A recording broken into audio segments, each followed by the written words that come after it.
Here's the third concept that I want to share with you. We call it the marketing equation. As I said at the beginning, we believe marketing is more science than it is art, and it's a 4-step process. But before I can share the 4 steps, we have to do a little bit of psychology. I want to share a couple of psychology concepts with you. And these are the alpha state, the beta state, and the reticular activator. Most of us, according to psychologists, spend a great deal of our time in what they call alpha state. That is, we're working through our day, but we're doing a lot of different things that don't necessarily command our full attention. A good example would be when we're driving to work. We take the same route pretty much every morning. So as we get comfortable with that route, we just don't notice a lot of things. We know that we're going to turn up here on whatever that street's name is. We turn on it every day. So we're fiddling with the radio, we're drinking coffee, maybe we're even putting on our makeup, but we're in what psychologists call an alpha state. A beta state is when you're fully alert. You're actively concentrating on whatever the task at hand is. So again, to continue the car to work analogy, you're driving to work and all of a sudden you hear a siren. Well, immediately you jump into beta state. Is it an ambulance? Is it a fire truck? Is it in front of me? Is it behind me? What do I need to pull over? Where is it? You're fully engaged at the moment. You've forgotten about your coffee. Whatever's on the radio is fine. You're looking for that siren and the source of it because now you have to pay attention just for your own safety. The tool, the part of your brain that snaps you from alpha state to beta state, brain scientists call the reticular activator. It's a physical location in your brain. And the reticular activator is processing the tens of thousands of stimuli that come into our bodies each day, come into our minds each day through our 5 physical senses. It also knows what's going on in our subconscious mind.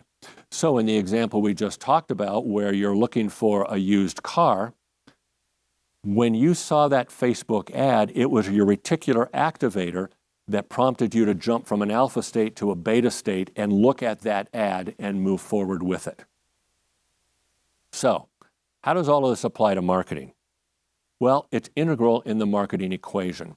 The marketing equation has 4 steps: interrupt, engage, educate, and offer. So the interrupt is like the headline on your ad. Again, going back to the car analogy, the car shopper, it was that headline that said, here are 4 things that used car dealers say to get you to their lot, or whatever that headline was. It interrupts you because your reticular activator knows that's something you're thinking about. The engage step is 1 or at the most 2 sentences that has a promise. It tells the reader that, hey, if this headline caught your attention, and if you continue to read, we're going to give you some valuable information. The educate step is the valuable information. 2, 3, 4 points, whatever it is that you want to convey to that prospective customer. And then the offer is some low impact way for them to take the next step in their buyer's journey. Remember at the very beginning, we talked about one of the purposes of your marketing is to facilitate the buyer taking the next step in the journey. Well, that's what the offer is designed to do. So if you go back to the educational spectrum, those offers from your advertising are designed to help your prospect work through the educational spectrum, designed to put your brand in their minds and make you a preferred vendor. So I gave you a simple analogy about a car dealer. Let me tell you about what happened with one of our clients when we followed the marketing equation. This was a moving company down in Phoenix. It's really the American dream. These were 2 couples that emigrated to the United States from Eastern Europe. And this was back in the late 70s, early 80s that they emigrated. They landed in Phoenix, they got jobs, and they worked for a couple of years, but their goal was to start their own business. They decided they wanted to get into the moving business, and so each of them took jobs with other moving companies. So one of the guys was working in the warehouse, one on the truck, the ladies were in offices for different companies. They spent 1.5 years learning firsthand how the moving business works. They saved their money, they bought their first moving truck. That first year in business, they did about $175,000 in gross sales. So not a lot, but they were starting. It was their first year. We met them not long afterwards. One of the ways that we attract new customers is by doing seminars. We had done a seminar in Phoenix, and they came up to us afterwards and said, hey, we have to have a Yellow Pages ad. Again, this is several years ago, but even today, moving companies use the Yellow Pages.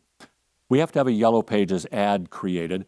We're willing to spend the money on a full page ad, but we have to have something to the Yellow Pages rep in about a week and a half. Can you help us? So we got together with them. We did research. We learned more about their company, and we developed an ad that followed the marketing equation. The interrupt was the headline that said, last year in Phoenix, 3,724 people filed complaints against moving companies with the Better Business Bureau. We knew that from our research to be fact. Big, bold headline that said that. The Engage statement was, learn these 15 tricks that moving companies use. And then the Educate, we actually had 15 bullet points in real small print, like you see in the obituaries, in that ad. And then the offer was for them to be able to call and have a report sent that had valuable information on how to prepare for a move, best ways to pack. It was basically a guidebook for people who were thinking of moving. The owners asked us to be there with them when they met with the Yellow Pages rep. So we were there, and the rep took one look at the ad and just threw it back to them. This will never work. Nobody's going to read this. It's got too much fine print. What you really need is an ad that has a picture of your moving truck and a slogan. In other words, you need an ad that looks like all of the other ads in the Yellow Pages. They said no and insisted that you ran that ad. A year later, they did just over $1 million. Their revenue in that year after the ad went into effect was $850,000. About 18 months after that, they got an offer from one of the big national moving companies to buy their business, accepted the offer, and generated just over $1 million in net profit after 5 or 6 years in business. At the closing table, the representative from the big national moving company turned to the woman who was the managing partner of our client group and said to her, we had to buy your company to get control of your Yellow Pages ad. You grabbed so much market share that our franchisee in this market was about to go out of business, and we couldn't allow that to happen. We had to buy you to get control of that ad. So she calls me a few days later, and she's telling me about this conversation. And I'm thinking, cool, National Moving Company, they're going to take your name off of the ad, and they're going to put their name on it. Nope, that didn't happen.